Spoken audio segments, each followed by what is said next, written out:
जय हिंद। आज हम लोग बात करेंगे अंडमान और निकोबार द्वीप समूह के बारे में। जितने भी कम्पिटिटिव एग्ज़ाम्स होते हैं उनमें जितने भी इस टॉपिक से क्वेश्चंस बनते हैं उनको इस वीडियो में आज हम लोग कवर करेंगे।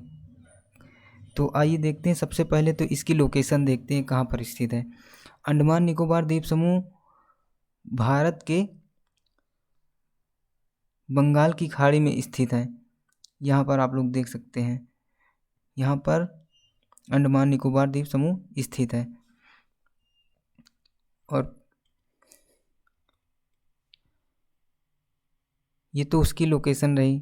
और देखते हैं आगे इसके बारे में। सबसे पहले इसके इतिहास के बारे में जान लेते हैं। इस पर अंग्रेज़ों का पहले शासन था। बाद में जब सेकेंड वर्ल्ड वॉर हुआ के दौरान जापान ने इस पर अधिकार कर लिया था। कुछ समय तक यह द्वीप नेताजी सुभाष चंद्र बोस की आज़ाद हिंद फौज के अधीन भी रहा था। तो देश में पहली बार पोर्ट ब्लेयर में ही तिरंगा फहराया गया था। तो यहाँ से ये इम्पोर्टेंट है कि पहली बार पोर्ट ब्लेयर में ही तिरंगा फहराया गया था। पोर्ट ब्लेयर एक्चुअली उसकी राजधानी है अंडमान निकोबार द्वीप समूह की। यहाँ नेताजी सुभाष चंद्र बोस ने 30 दिसंबर 1943 को यूनियन जैक उतारकर तिरंगा झंडा फहराया था।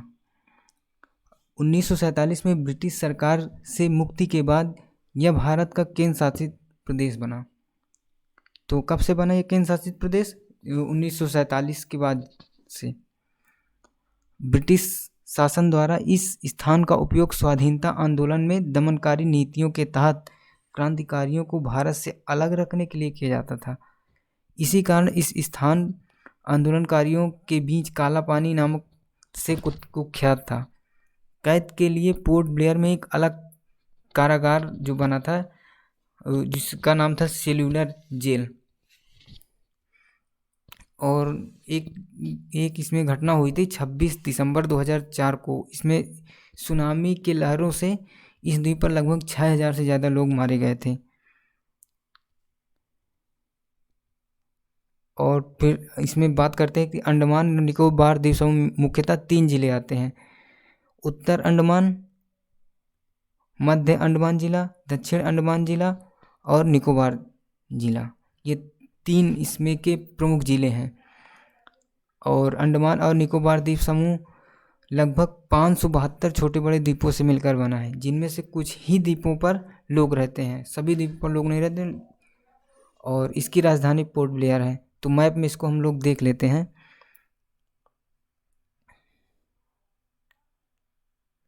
तो सबसे पहले तो उत्तरी अंडमान, सबसे ऊपर आप लोग देख रहे होंगे उत्तरी अंडमान। मैं इसको हाईलाइट कर दे रहा हूँ। ये सबसे ऊपरी भाग है, यही है अंडमान निकोबार द्वीप समूह। और सबसे ऊपरी भाग है इसका उत्तरी अंडमान। और फिर मध्य अंडमान, ये मिडिल अंडमान, ये बीच वाला है, ये भाग हो गया मिडिल अंडमान। और फिर साउथ अंडमान, यही बड़े आइलैंड हैं, बाकी बहुत छोटे छोटे बहुत सारे हैं। और इसमें लगभग 572 छोटे बड़े द्वीपों से मिलकर ये बना है। और इसकी आप लोग पोर्ट ब्लेयर देख सकते होंगे, साउथ अंडमान में ये पोर्ट ब्लेयर स्थित है।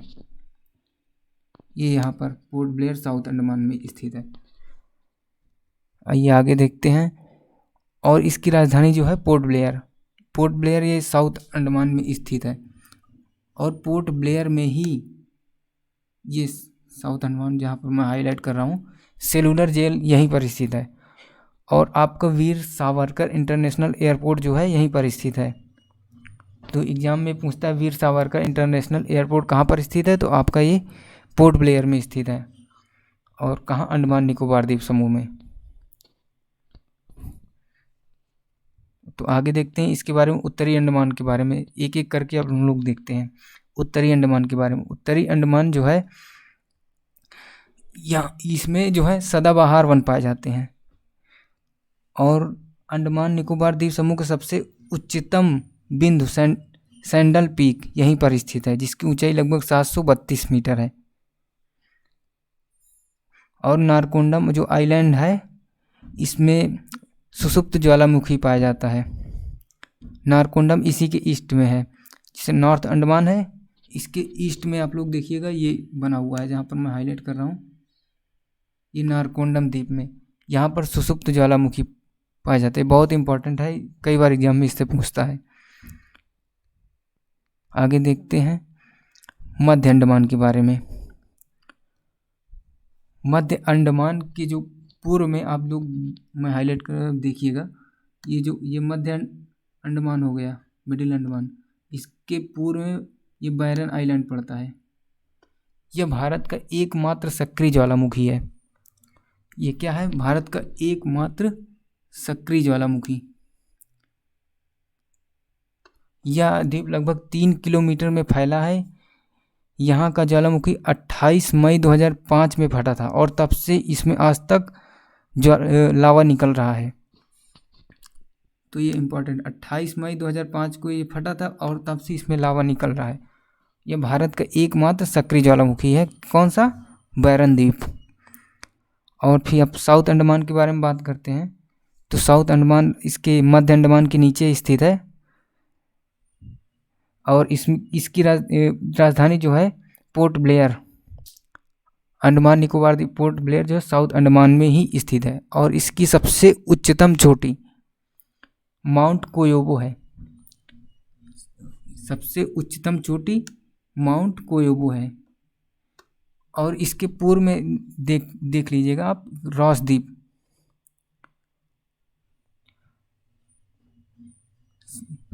इसमें जो है रॉस द्वीप, जिसका वर्तमान में नाम है नेताजी सुभाष चंद्र बोस द्वीप। और ये यहाँ पर स्थित है, इसके पूर्व में ये यहाँ पर लगभग इसका रॉस द्वीप है। इसका नाम चेंज कर दिया गया है, इसका नाम है नेताजी सुभाष चंद्र बोस द्वीप। और इसके पूर्व में एक है यहाँ पर लगभग नेल द्वीप, नेल आइलैंड, और इसका वर्तमान में नाम है शहीद द्वीप। तो ये नाम आपके बहुत इंपॉर्टेंट है, कई सारे एग्जाम में पूछे जाते हैं। और एक और तीसरा है हैवलॉक द्वीप। हैवलॉक द्वीप का वर्तमान में नाम है स्वराज द्वीप। ये यहीं पर स्थित है, साउथ अंडमान के पूर्व में ही, ये जहाँ हैवलॉक द्वीप, जिसका स्वराज द्वीप वर्तमान में नाम है। और इसके पश्चिम में सेंटिनल आइलैंड पाया जाता है, जहाँ पर एंटी सेंटिनल जनजाति पाई जाती है।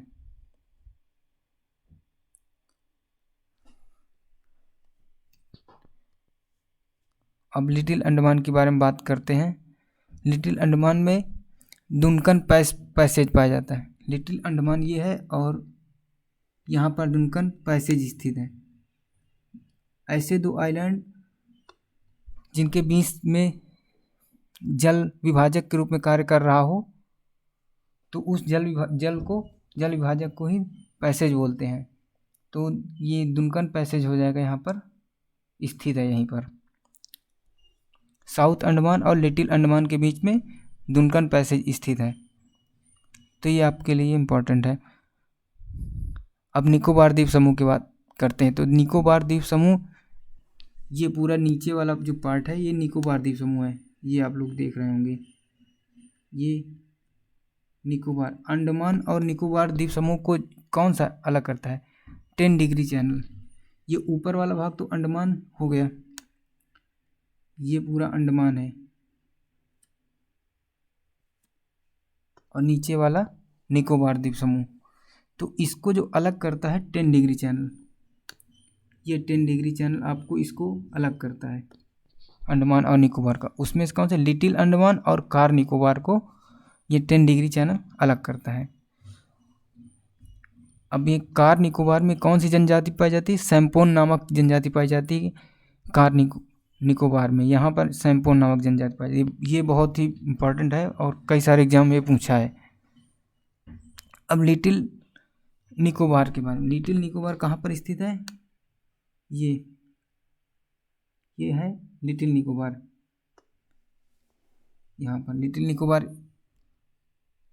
स्थित है। और इसके बाद इसका जो सबसे बड़ा वाला आइलैंड है, इसको बोलते हैं ग्रेट निकोबार, और ये सबसे साउथ में पाया जाता है, सबसे दक्षिणी भाग है।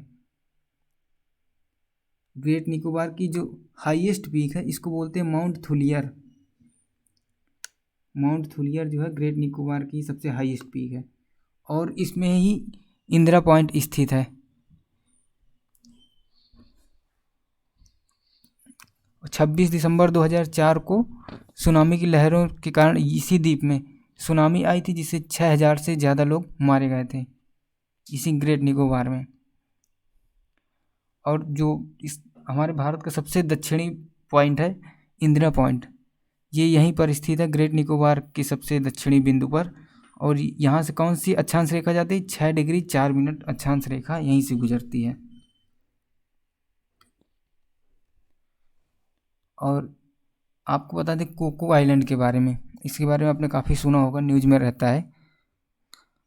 और कोको आइलैंड पर म्यांमार का अधिकार है। एक्चुअली इसको जवाहरलाल नेहरू जी ने इसको म्यांमार को गिफ्ट के रूप में दिया था। कोको आइलैंड देखिए यहाँ पर स्थित है, अंडमान के ऊपर ही कोको आइलैंड स्थित है। ये म्यांमार के अधिकार में है। और अंडमान और नॉर्थ अंडमान और कोको आइलैंड के बीच में कोको चैनल है, यानी ये इन दोनों को विभाजक के रूप में कार्य कर रहा है। यानी दो आइलैंड के बीच में जो जल मार्ग होता है उसी को बोलते हैं चैनल पैसेज। पैसेज थोड़ा बड़ा हो जाता है और चैनल छोटा हो जाता है।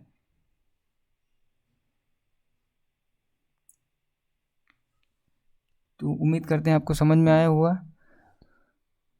जय हिंद, धन्यवाद।